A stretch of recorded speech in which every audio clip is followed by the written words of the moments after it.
Resource issues here was I wanted to add a new pasture in for my grazing system, and I didn't have access to water.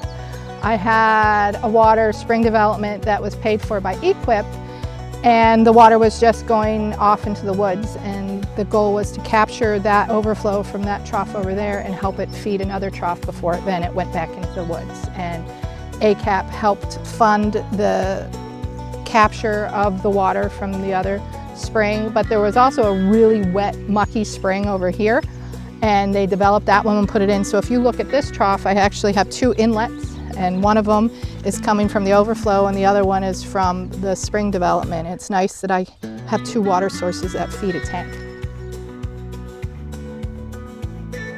So I'm lucky enough to have a job that exposes me to trees and tree plantings, and I've planted a lot of trees along streams, but met the PASA program, Pennsylvania Sustainable Agriculture, and had some partnerships going on with that I learned that they were being more active in putting trees in pastures, which I saw as a great solution to help landowners move their livestock out of stream beds. A lot of times they don't want to move them because the shade there is no shade in a pasture. So I felt this was a great opportunity to encourage grazing in different locations.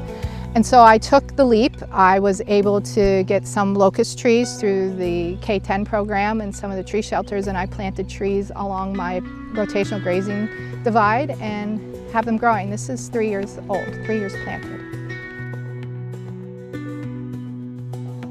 Conservation farming is working really well on my farm. The fact that I enrolled in conservation programs helped me put the fence in to start the rotational grazing system, got me the water systems that allow me to then take the time to rotationally graze. If I had to haul water or build all my old fence and everything without doing these partnerships, I wouldn't have been able to fund it.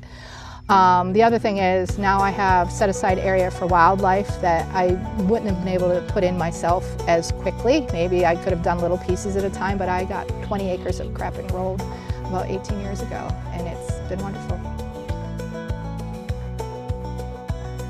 I think people might be aware that there's funding out there, but don't necessarily know who to ask the right questions. So it might be they ask me as an employee of the Western Pennsylvania Conservancy, can you help? And then I lead to the next one. So it's not always clear, it's not always easy. But you also have to be a proactive farmer and visit your farm service agency or your conservation district. If you took the steps to do that, somebody would connect you. If you just sit there and say, I don't know anything, no one will help me, you're not going to get help.